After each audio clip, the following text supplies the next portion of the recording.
Welcome to the Fire and Earth podcast with your hosts, Jason Mefford and Kathy Gruver. Fire and Earth, giving you the keys to unlock your limitless potential. Hey everybody, welcome to another episode of the Fire and Earth podcast. I'm your co-host, Kathy Gruver. And I'm Jason Mefford. And today we have Sarah Routman with us, and we're so excited. If you guys are watching, you see a bunch of stuff about laugh in the background. So Sarah, tell us a little bit about yourself, because I'm guessing we're going to be doing some laughing today. Well, in fact, I want to start by asking your listeners, have you laughed today? Because really that is, to me, the most important question that a person can ask. Because if the answer is no, then you need to tune into one of my things, because I need to get you laughing. And why? Why would I want to get you laughing? Well, that's my story. My story is that I teach people how to access purposeful, playful laughter with no jokes, because it's a really serious thing, laughter. There are so many health benefits that you can get. You can get your heart moving faster and actually clean the plaque that's building up in your arteries, so much so that heart doctors are literally writing prescriptions for their patients that say, laugh for 15 minutes a day. Good belly laughs. Nice. Which is great for me. But and you can actually increase the oxygen flow in your body. Even better, laughter addresses SAD. You become less stressed, anxious, and depressed. You can decrease pain, fear. We laugh when we're anxious, when we are feeling awkward. And so the good news is you don't need a sense of humor. Life doesn't need to be treating you well. You can be filled with stress, overwhelm, a little bit of COVID-itis, like really pent up cabin fever. If you can learn, and hopefully in the next 20 minutes, I'm going to teach you how to put in some playful laughter, you're going to change your life. And that's my goal, is to change your life with laughter, because my life was changed with laughter 28 years ago. And I've been laughing ever since.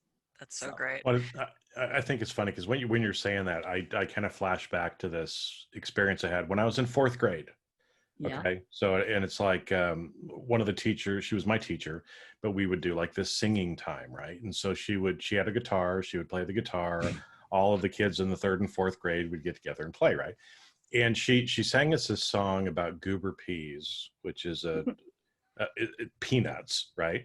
Oh, yeah. But she explained the song that it came from the Civil War time period when people were starving and all they had to eat was peanuts. And I remember her saying, and it was a lesson I learned there, we can either cry about it or we can laugh about it.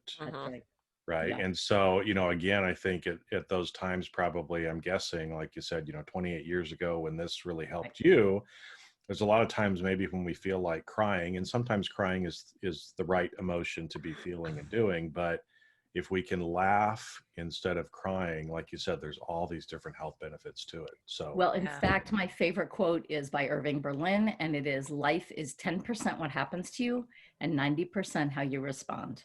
Absolutely. Yeah. And it is so true, because the laughter that I encourage people to put into a given situation can't change your situation, right, but indirectly it may, because it does literally change your mindset and change your brain chemistry. Physiologically, you change when you laugh, and that puts things in your body that help to clarify things, to help give you a clean slate. And actually what happens, just if you'll both smile for me for a second and keep smiling while I talk, just a big smile, that's great. So while you're doing that, endorphins are rushing to your brain, and they're sending cortisol, which is the stress hormone, away. And they're inviting serotonin and dopamine, which are the feel-good chemicals, into your body and saying, set up camp here.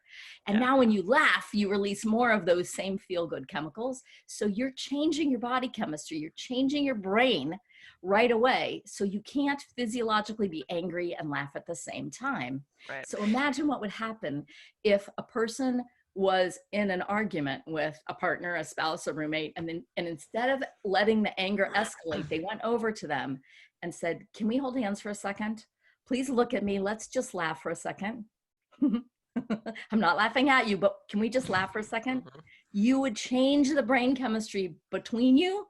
And the research also says that when you make eye contact with someone and share laughter, you actually begin to share more honest things about yourself, whether you're laughing with a stranger or a friend. That's So great. imagine how that can de-escalate for an anger management class or a team that has a lot of stress and a lot of angst happening. Kids on the playground, this is a great anti-bullying tool. And so it just is so powerful. And that's why I do it, is that when I learned the power of laughter, I couldn't stop doing it. I wanted to share with everyone. So a couple things came to mind. My favorite client ever, Dorothy, she died when she was 96. She would, she was hilarious. I mean, she was a hoot. Anyway, stories I got about her. But every day she would throw her head back and make herself laugh. Oh yeah. And she did that for me a couple of times. It was so fun and so awesome. And also I think about, was it Norman Cousins? Absolutely. Who wrote the book, who was diagnosed with being so sick, and they had him in the hospital, and he said, no, I'm going home. And he watched, Three Stooges videos every day. Yep. And Marx Brothers. Yep. Yeah, Marx Brothers, that was it. And he laughed himself well. Yeah, and it's like, there's such power in that. So let me ask you this. So there's not, from what you're saying, there's not necessarily a connection between happy and laughter. You can make yourself laugh whenever you want. Because I think people think, well, I'm not in a good mood today, I can't just laugh at something. Right. Sure you can. Laugh at whatever you want. In fact, when you're not in a good mood is the exact time to laugh. Yep. When you're feeling in a funk. In fact, I'm doing this all out of order, but I'm going to just share this with you anyway. So you're in a funk, you're in a bad mood. You know that you want to change it, but you don't know how. So I'm going to suggest that you just tap your shoulder. You can do this with me. Just pretend like someone's tapping on your shoulder and you're like, who is it? Oh, it's this guy. It's my giggle friend. And he's going to tap and annoy me until I engage and giggle with him. So go ahead. Let's. I know you're not going to stop until I giggle. And when I do, then he's going to jump up and down because my guy is a little giggle emoji and he's got spindly legs and little. So now I'm just laughing at Jason. But then the other guy, he wants attention too. It's like, what? Okay. No, him too. I'm just thinking how I'm going to edit this, and if I can actually get a little cartoon, like I'm picturing the little Noid from Domino's, the little annoyed. Yeah. But it's true, because what happens is nothing was funny. Life wasn't good. You know, the moment was not so fabulous, but I did so many things. In this moment, I first shifted my attention. Yes. Before I even started to engage, I've already shifted my attention. And now once I do engage, I'm flooding myself with these great hormones, but I'm also being present to this moment instead of whatever all that is. And now because I've shifted my brain chemistry, now when I come back to this, the hope, the premise is it doesn't look quite so bleak. I've cleared my brain. I've taken the stress out of the brain. It's like you just literally sent in a bunch of little movers and they said, okay, stress, out you go. And now when I look at it, it doesn't look so bad. And so I have a fresh look, a fresh approach. And now that's when creativity can come in. And so it really isn't about happy. It's about joy. Joy is in the moment. Happy is subjective. It's about, is my life good? Do I have a good relationship? Am I happy with my money situation? And the answer to a lot of those things right now for a lot of people is no, no, no, no, no. Right. And so, but you can find joy no matter what. And if you can't find it, you can put it in. Right. Well, it's so funny because I'm a coach and I have so many people say, I just want to be happy. It's like, but what does that mean?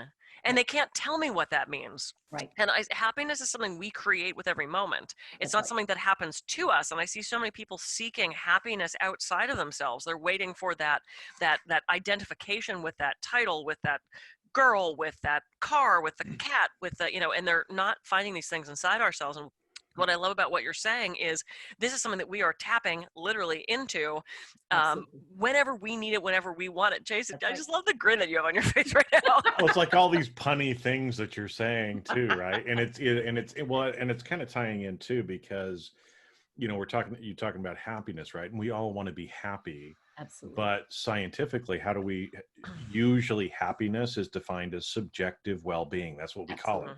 Subjective well-being, because it's based on the person's own subjectivity of their current circumstance, right? On a sliding scale. So that's how they measure happiness, is usually through subjective well-being. But, again, it's not, that it, because it is subjective, and I love what you said, that joy is different from happiness. Because again, I've been kind of, this is actually one of the things I've been thinking about recently, because in one of the books that I wrote, one of the affirmations is I am joy, and thinking, okay, what's the difference really between joy and happiness, right? And how can you be joyful and joking and laughing, you know, even though you may not feel happy. Right. But I love too what you said about moving the attention, because just doing a simple exercise like, hey, my giggling guy is on my shoulder, what am I gonna do, right? You know, here we go. Woo, right? All right, well, the Jason Weird show. But you move your attention. Sometimes your attention doesn't need to go back either. That's right. Because that's one of the biggest things about getting out of the emotion is move your attention to something else. Exactly. Well, and laughter, it's a higher emotion, and you're moving. Well, and one of the best things about laughter yoga, which is how I started, well, that was the second step. I'll go back and tell you the story of how I got to this in a moment. But I usually start a session with something called smile ups. It's like push-ups for your mouth. So just smile and then relax. And smile and relax. And you can be as goofy as you want. It doesn't matter. So when we do laughter yoga, there are two rules. We always try to make eye contact. And if you're alone, then you can you can use a mirror, but you can also make yourself little smile buddies. And you can have someone to smile with you, or you can cheat and get one of these guys. Oh yeah. And then they need to smile, laugh at each other. It's also all about play. But I start with smile ups because a lot of times people feel a little awkward about laughing on purpose. And the thing about laughing on purpose that's important is the second rule of laughter yoga is that we suspend judgment. However you show up and laugh is okay. It doesn't matter. Like if I just laugh like this, that's okay. Or I can do a really... You're not ever laughing at someone. We agree that we're laughing together to support each other in laughter because we want the laughter. We want the benefits. And the crux of the matter is that you don't have to wait for something to be funny. So we think that laughter is about humor, but actually scientific studies indicate that there is only 20% of laughter is a result of something being funny. And that's good because humor is subjective, just like happiness. So that means that we laugh when we're nervous, when we're awkward, when we feel scared, when we feel nervous. We laugh in a social situation, and we laugh because it's contagious. Like when I laughed a minute ago and you both started laughing. And so when I start a laughter session, it's purposeful, playful laughter. I'll tell some boundaries and some rules, the eye contact and the suspending judgment. I'll often start with smile ups because it gets you laughing, especially if you're looking at someone else. And then I'll ask everyone to introduce themselves, say a name, and give a laugh. So let's try that right now. So my name is Sarah.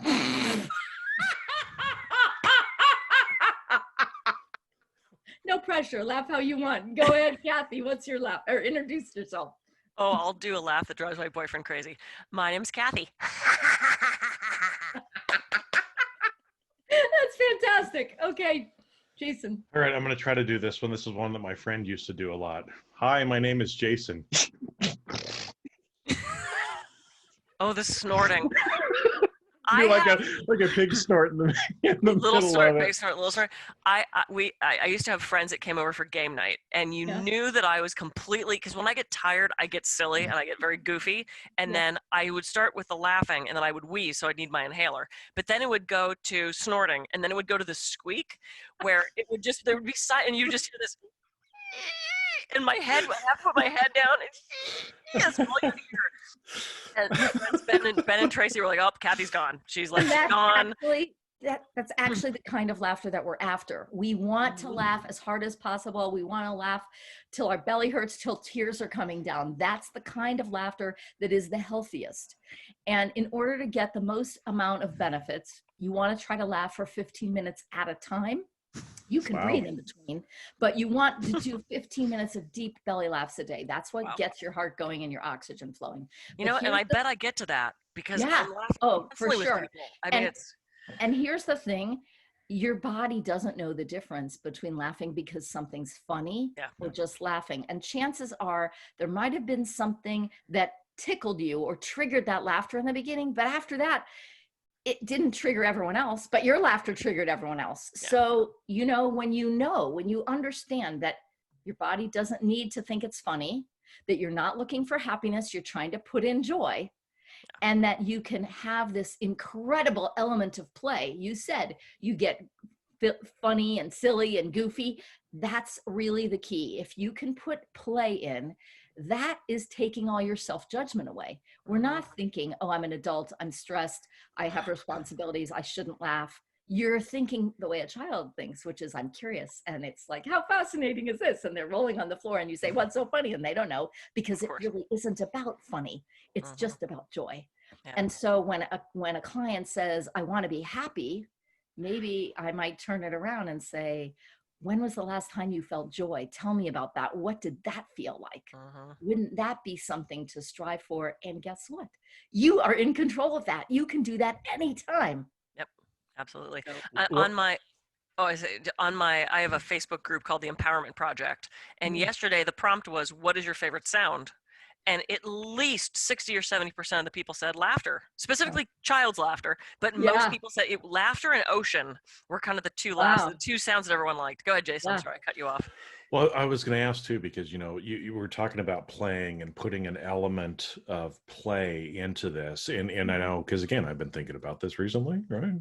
As we grow up and become adults, right, we get serious and there's the pressure, there's the stress, there's the everything else, right, that goes along with it. And so much of the time we feel heavy, or at least sometimes I'll feel heavy, right? And it's not necessarily, sometimes life is heavy, right? But I think, again, those kind of times when it's like, hey, I just need to laugh, right? And play more like a child, because unfortunately we grow up, we get all these preconceived notions of, oh, I'm a prim and proper person now, I'm an adult, I must do this. And instead, really, we need to continue to let that little kid out, play, make it fun, laugh, regardless of what's going on in our life. Well, in fact, it was a very not happy moment when I learned about laughter. So I want to take you back to the year of 1993. And I am living on the floor of my daughter's hospital room on a brightly colored polka dotted futon, which also doubled as her playroom. And she had an immune deficiency and she was quite sick and we were very isolated. So it reminds me of these times because, everyone had to wear a mask and gloves and gown up to come into our room. And so her dad was living with the other two girls out of town, and we were in North Carolina at Duke Medical Center. So he would come to visit when he could. And he came one weekend and he was sitting on a rocking chair with her in his lap, and her name is Jacqueline. And there was a big brightly colored poster on the wall that said, I love you very much. And he held her in his lap and he was pointing to the poster. He said, I love you. And when he said you, he tickled her and she started laughing. And the two of them started laughing. And I had earlier that week met with 9 major doctors, like heads of the departments. And as I said, I was living on the floor of the bathroom, but I just started laughing and I was transported to another place. It was as if she was saying, forget all this, Mom, come with me. Let's go to the garden. Let's play. And we did. And so we went to that magical land where kids play because they're not here. They're playing. They're just exploring. And so, I was really transformed. I recognized the power of that laughter. And I had my antenna up for it for years. And it wasn't until my older daughter later was in college and her friend had become a laughter yoga leader and invited me to come to a session. I had no idea what I was in for. There were 40 strangers in the basement of a church, and we didn't know each other. We were told to laugh on purpose. We felt silly. We felt awkward. And then the laughter just exploded and it became unstoppable. And at that point, it was like, this is what I've been waiting for. And I have to do this. And I immediately became a laughter yoga leader and later a teacher. And it is so important to me because I know the power of that laughter to change everything in your life. And again, you can't change the circumstances, but I've even laughed with hospice patients, and I teach hospice caregivers and the medical staff. Just because someone is terminally ill does not mean that you need to sit around and be miserable every day. Absolutely. You still can find the joy of the moment. And so we often don't go visit someone who's sick because we don't know what to say to them. What if you walked in somebody's room and said, hey, have you done your smile ups today? Or have you laughed today? And there's a couple gentle finger exercises that I'm going to also show you, because these really help when you're trying to get into laughter. We have, as adults, like you said, Jason, lots of resistance. So if you spread your fingers wide, you have pressure points here. And I'm going to teach you this backwards, because when we're done, we're going to say very good, yay, which is a very kid-like thing to do. Very good, yay. And just, pretend like you're a kid. Okay. But we're accessing these pressure points in our hands. And we also can do ho, ho, ha, ha, ha. These are transitions from I remember doing that in laughter yoga. Yeah. Yep. Okay. So, but this is what we're going to do. We're going to separate each thumb. And as we bring it back together, we're going to say ha.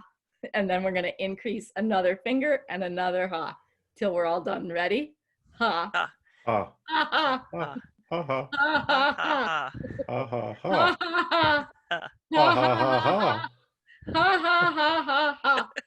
Ha ha ha ha Let's try it again. ha. We're going to master this a little faster now. Ready? Ha. Ha. Ha ha. Ha. Ha ha ha. Ha Ha. Ha Ha. ha Ha. ha. ha. Ha ha ha ha. Ha ha ha ha. Ha ha ha ha ha. I just love watching Jason. I know, I'm trying to focus on my fingers. I'm like, which one am I on now? Start with your pinky, okay? No. Try it one more time. Ready? Oh, now we got to go backwards. Backwards, yep. Oh, okay, here we go. I'm just going to watch Jason. Because when we do hypnosis, we always make Jason do it. I know. Okay. Turn your hands sideways so we can see how well you're doing. Oh boy. Well, add extra complexity to it, do we? Okay. Ha. Ha. Ha Ha ha. ha. Ha Ha ha ha ha. ha. Ha ha ha. Ha.